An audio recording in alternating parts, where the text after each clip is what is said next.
Hello everyone. In this presentation we will see about unified modeling language.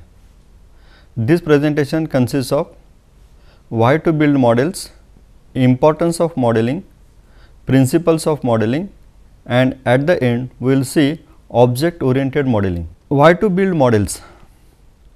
Now, modeling is the central part of all activities that lead up to the deployment of good software.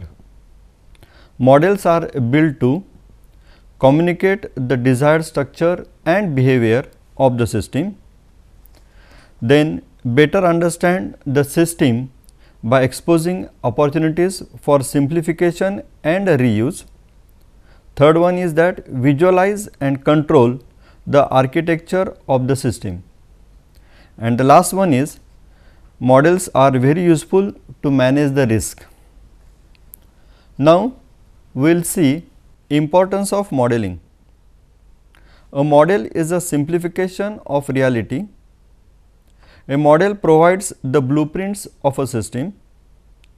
A good model includes those elements that have broad effect and omits those minor elements that are relevant to the given level of abstraction.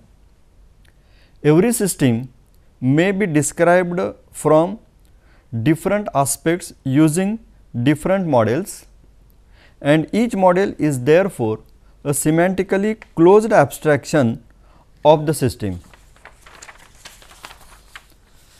We build models so that we can better understand the system that we are developing.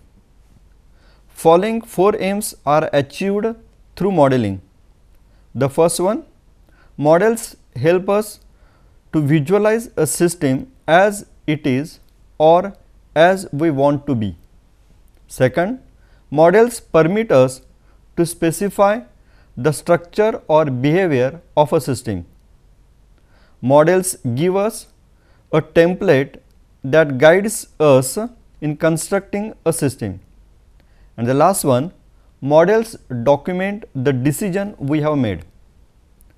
We build models of complex systems because we cannot comprehend such a system in its entirety. Now, next we will see the principles of modeling. The first, the choice of what models is to create has a profound influence on how a problem is attacked and how a solution is shaped. The selection of right models will illuminate the development problems. The selection of wrong models will mislead, causing you to focus on irrelevant issues. When the system is built through the eyes of database developer, the focus is on entity relationship diagram models that push behavior into triggers and stored procedures. When the system is built through the eyes of structured analyst, you will likely end up with the models that are algorithmic centric with data flow diagrams from process to process.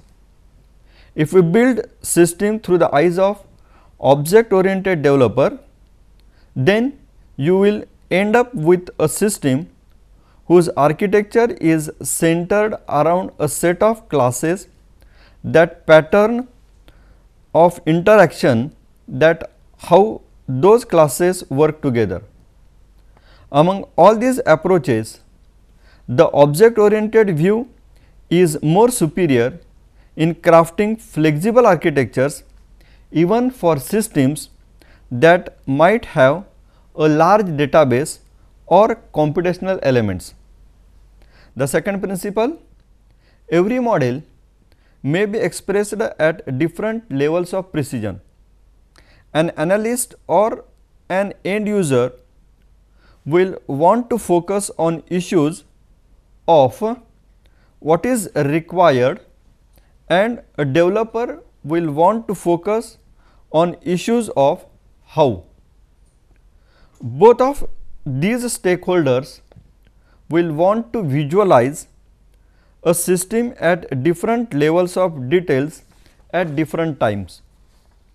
The third principle, the base models are connected to reality.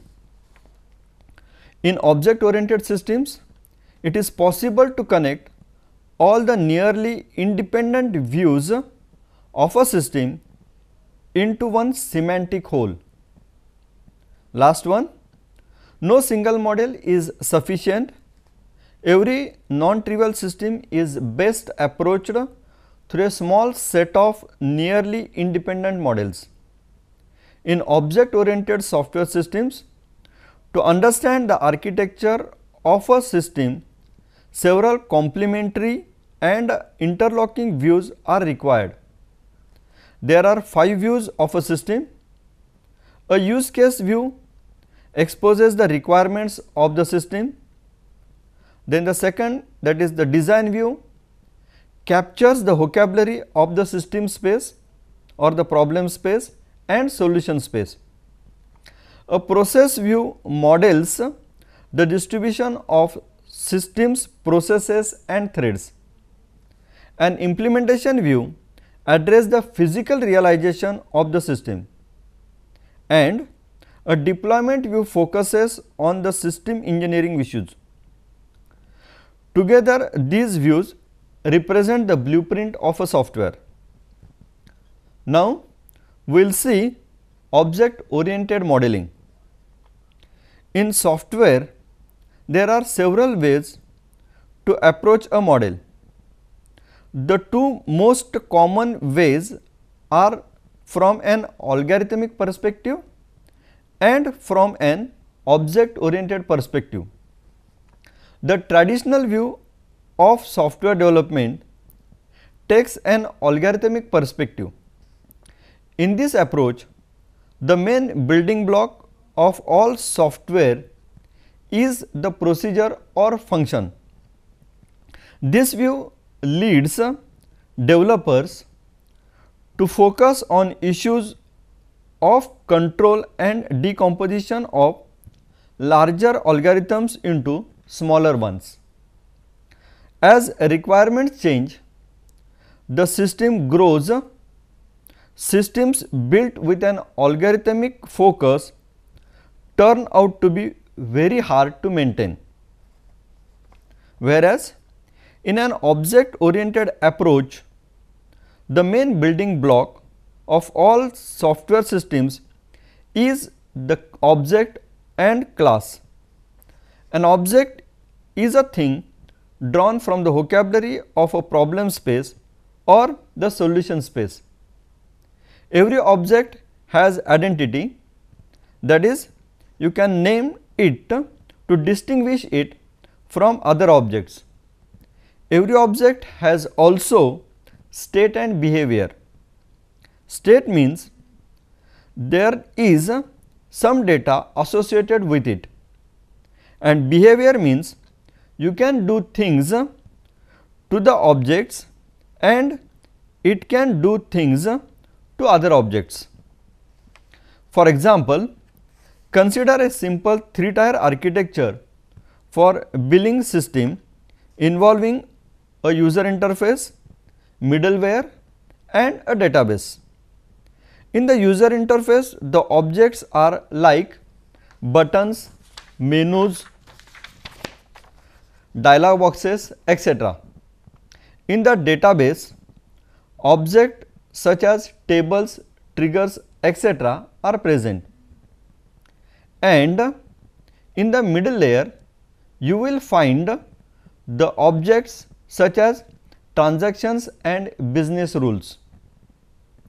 Visualizing, specifying, constructing and documenting object oriented systems is the purpose of UML, that is Unified Modeling Language. That is the end of this presentation. Thank you.